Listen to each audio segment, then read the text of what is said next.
Hello and welcome to Spectrum News. I am Rachel David White, coming to you live from Uyo, the capital city of Akwa Ibom State.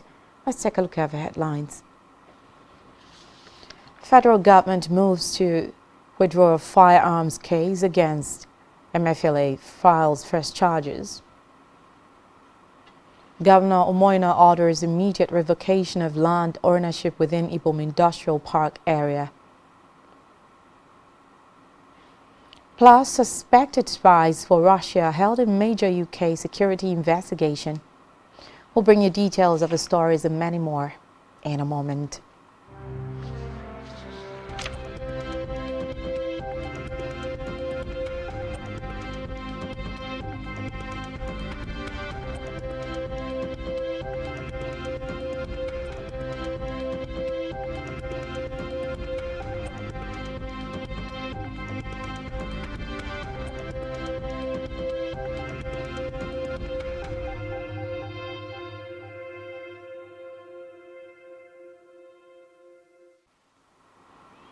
First, in the news this afternoon is a report that the federal government has applied to withdraw the illegal possession of firearms case it filed against the suspended Central Bank of Nigeria Governor Godwin Emefiele at the Federal High Court sitting in Lagos.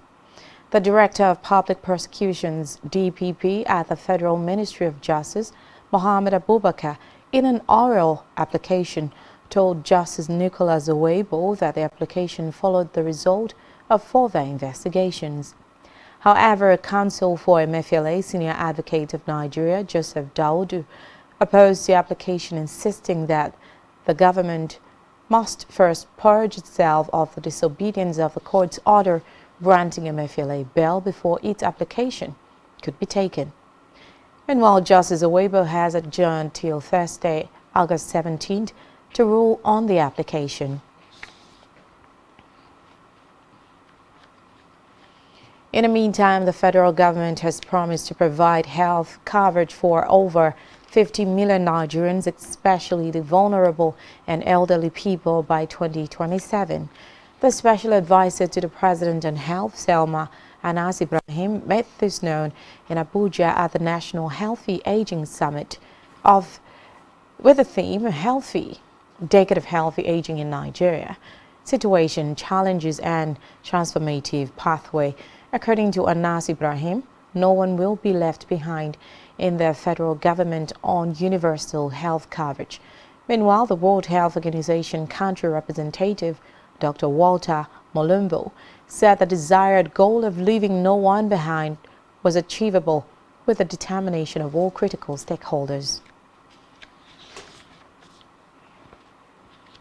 In another development, Speaker of the House of Representatives Abbas Tajuddin has explained why it has become a difficult task to nip corruption in the body in Nigeria. The Speaker made this known while speaking at an event held by Independent Corrupt Practices and Other Related Offences Commission on Policy Dialogue on Corruption, Social Norms and Behavioral Change in Abuja today. According to the lawmaker, the high level of corruption within the corridors of power has greatly slowed down the country's ability to reach its full potential.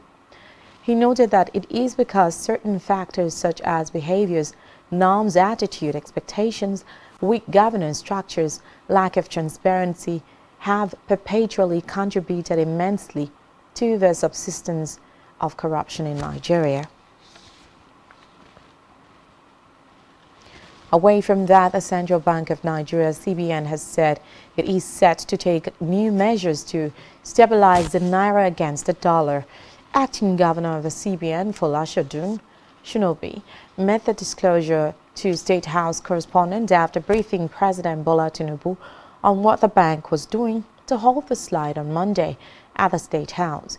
He said President Tinubu expressed his concern about the impact of recent developments in the foreign exchange market, particularly on ordinary citizens. Shinobi said he assured the president that the CBN is actively working to improve liquidity and stability in the market, including addressing issues in the parallel market. On security, the Chief of Army Staff, Lieutenant General Tauri Lagwaja, is on his way to the Wushishi local government area of Niger, where bandits ambushed and killed troops. The Director, Army Public Relations Brigadier General Onyema Nwachukwu made this known in an interview with newsmen. Nwachukwu confirmed there was casualties on the troops from the attack. He added that the army chief was on his way to scene to motivate the troops. On petroleum matters, the Nigerian National Petroleum Company Limited (NNPCL) has spoken up as regards the widespread concern of a possible hike in the pump price of premium motor spirit (PMS), popularly called petrol. In a post by the company on its official X handle, the national oil firm and major importer of petrol in Nigeria said it had no intention to increase the pump price of petrol. Recall that oil marketers had on Sunday indicated that the cost of petrol would rise to between 680 naira per litre and 720 naira per litre in the coming weeks, should the dollar continue to trade from 910 to 950 naira at the parallel market. In another development, the Ogun Area 1 commander of the Nigeria Customs Service has intercepted 1,245 live ammunition allegedly concealed in 203 bags of foreign rice abandoned in a bush path at Tombolo Junction, near Yewa North local government area of Ogun State. The revelation was met by the Customs Area 1 Controller, Bamidele Makinde, who said the ammunition was with a 17,637 naira duty paid value. The area controller added that an investigation was ongoing to unravel the cartel responsible for attempted smuggling, calling on residents to furnish the command with useful information. Back here, Akwa Ibom State Governor Pastor Omoina has ordered the immediate revocation of ownership rights on all undeveloped lands within the Ibom Industrial Park area at Mbagitam 3, to local government area of the state. Governor Eno, who gave the directives while inspecting the industrial park area in view of siting the proposed fashion and shoe factories, clarified that the purpose of this revocation was for overriding public interest. According to the governor, the state government was also considering reconstruction of collapsed roads around the area to ease transportation around the industries that would sprout within the industrial park. He decried the idea of a few privileged persons acquiring parcels of lands in the area designated by the state government for industries and not using them for the intended purpose, maintaining that such was unacceptable and tending towards frustrating the good intentions of government as represented in the Arise agenda. He therefore directed the State Commissioner for Lands, Captain Iniobong Ekong, retired, to revoke all such ownership rights and reclaim the lands for government, stressing the readiness of government to bring the investors to utilize the space and create jobs for the people.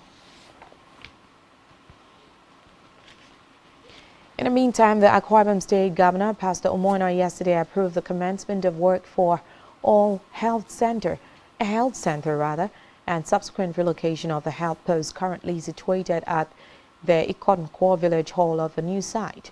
Governor Eno, speaking while inspecting the health post and land donated to the state government for the primary health care facility, commended the self-help efforts of Ikonkwo community and their magnanimity in donating the parcel of land, which he described as a demonstration of goodwill and acceptability to development. This, he added, underscores their collaboration as stakeholders in the development of the community and actualization of the goals of the Arise agenda. The governor also commended the health officer in charge of the Ikonkwo Health Post, Peace Effiong, for her show of commitment to serve humanity by utilizing the makeshift facility to render healthcare services to the community. Earlier, the chairman of Ibesikwa Asutan local government area, Ako Nasukwo, was full of gratitude to the governor for meeting the long-time yearning of the community. She said the new health center, upon completion, will be a healthcare haven for antenatal and other women and children-related healthcare needs. On his part, the acting village head of Ikonkwo, Obong Ibanga Enyema also thanked the governor for the kind gesture and declared the total surrender of the parcel of land to the government, with assurances of community cooperation for the project to be executed.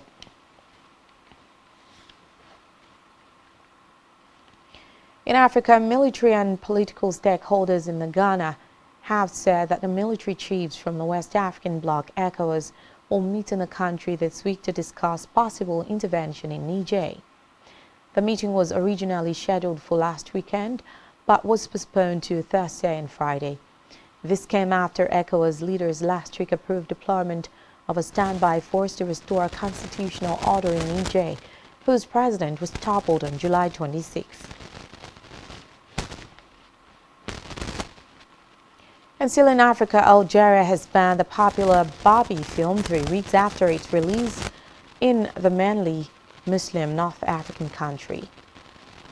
The Culture Ministry has asked cinemas to withdraw the Hollywood blockbuster immediately. According to reports, the movie promoted homosexuality and did not comply with Algeria's religious and cultural beliefs. Cinemas in the cities in Algiers, Oran and Constantine have been packed.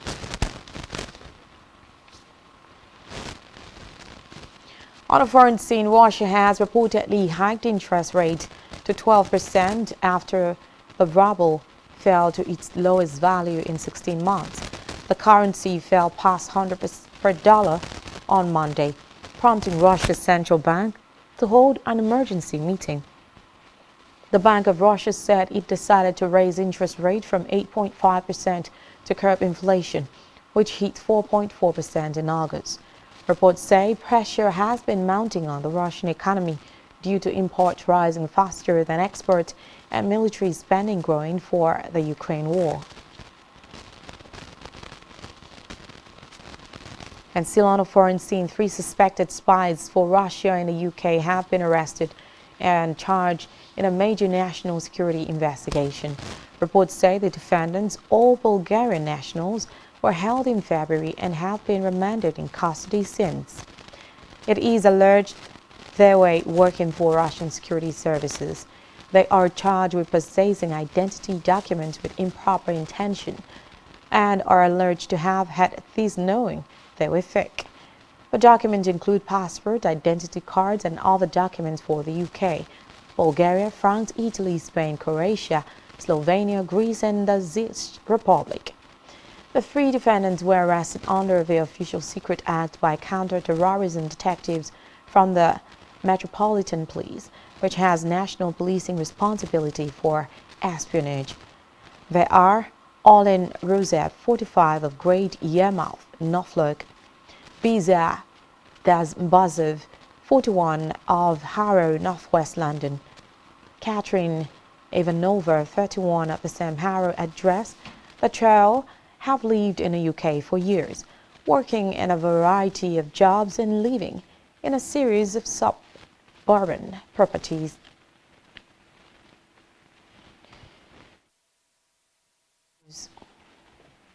Arsenal signed Spain goalkeeper on season-long loan from Brentford to stay with us.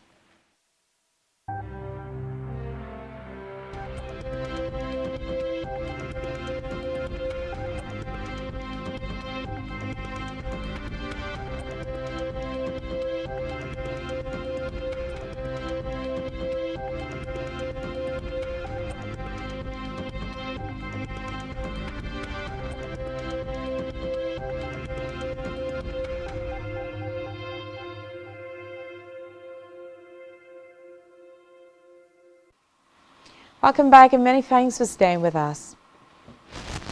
Over now to our business news. On our business news, the federal government says about $20 billion annual investment would be needed to achieve the desired gas expansion project in Nigeria and deepen the use of gas across the country. It discloses through the Nigeria Extractive Industries Transparency Initiative, NATI, at a decade of Gas Action Plan dialogue organized by the African Initiative for Transparency, Accountability, and Responsible Leadership in Abuja. The Executive Secretary, Nati Obonaya, urged explained that for the gas utilization policy of the federal government to work, there was a compelling need for deliberate, ambitious investment in gas infrastructure. This, he said, would include investment in specific connectivity across upstream facilities to processing power plants and other end users. He noted and pointed out that the largest gas reserves in Africa was in Nigeria, as the country's gas reserves was the 9th largest globally. He called on the federal government to increase its crude oil production in the short run beyond the current level to have money to diversify and invest in other alternative sources. In still in business, oil marketers says the foreign exchange crisis in Nigeria and the recent implementation of a 7.5% value-added tax on automotive gas oil, popularly called diesel, has pushed up the cost of commodity to between 900 naira and 950 naira per litre in many states. According to them, the development has made local manufacturers say that the situation may lead to the closure of some factories and job losses. Speaking under the aegis of the Natural Oil and Gas Suppliers Association of Nigeria at a press briefing in Abuja, the marketers explained that their inability to access the United States dollars was impeding their ability to import diesel. The national president, Nogosa Bennett Korea, told journalists that the cost of diesel was around 650 per litre before the federal government introduced a 7.5% VAT on the commodity. Recall that in June 20, 2023, the federal government had commenced the implementation of a payment of 7.5% VAT on diesel. To health now, news now shows Nigeria has performed its first ever minimally invasive open heart surgeries on 4 patients in a private hospital in Lagos. Reports say the operations were coronary artery bypass grafting, CABG, off-pump and mitral valve replacement carried out without big cuts on the chest, with the hearts were beating. The renowned cardiologist and professor of medicine, Kamar Adeleke, made this known to journalists in Lagos, revealing that one of the patients was an 81-year-old woman who needed a valve replacement. He disclosed that the surgeries were carried out in Lekki, noting that the feat put Nigeria on the world map and on the list of the few countries in the developing world with the capacity to perform such surgical procedures.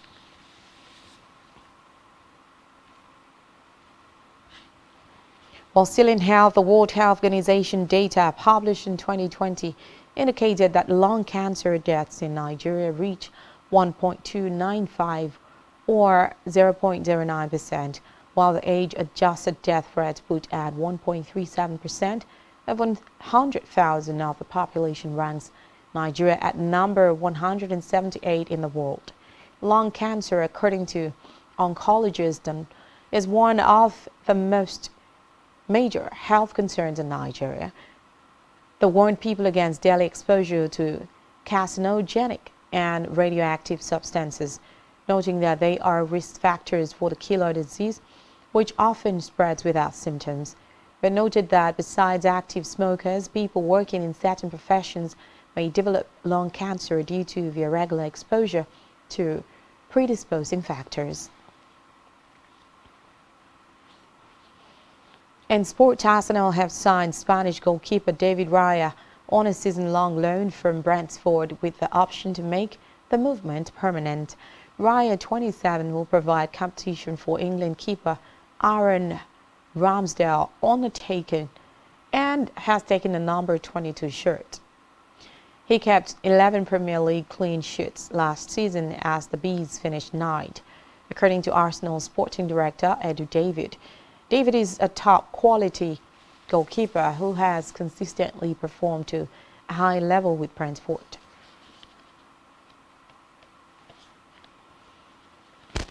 And still in sport, Manchester City's young defender Rico Lewis has signed a 5-year contract with the treble winners today. Lewis made 23 appearances for City last season as Pep Guardiola's side lifted the Premier League, Champions League and FA Cup. The 18-year-old, who can play as a fullback or in midfield, joined City's academy as an 8-year-old and progressed through the youth's ranks into Guardiola's squad. On our entertainment news, hip-hop megastar Olamide recently released his 10th album titled Unruly, which has now achieved an impressive feat on Spotify Nigeria. In another impressive, Olamide's 10th album, Unruly, has achieved the third biggest opening day streams on Spotify Nigeria after it tallied 1.81 million streams on its first day of release. The album trails just Davido's Timeless, which holds the record for highest opening day streams on Spotify Nigeria, and Asake's Work of Art. This also makes Olamide the rapper with the highest opening day streams in Nigeria as he continues to assert himself on the scene. Released August 9, 2023, the highly anticipated album has been met with excitement from listeners who were eager to enjoy what Olamide claimed might be his last album. And still on the entertainment scene, Nigerian singer and rapper Habib Olalomi, also known as Portable, has revealed that he will not hesitate to use his money to buy awards. While appearing on Honest Bunch podcast, it would be recalled that in 2022, Portable earned 2 Headies nominations for Rookie of the Year and Best Street Hip Hop for his single Zazuze. Reports say he was subsequently disqualified from the awards for contravening the Headies Code of Conduct after he threatened fellow nominees and also physically assaulted DJ Chicken. While facing questions about awards, Portable stated that if he fails to be given awards, he will not hesitate to buy them.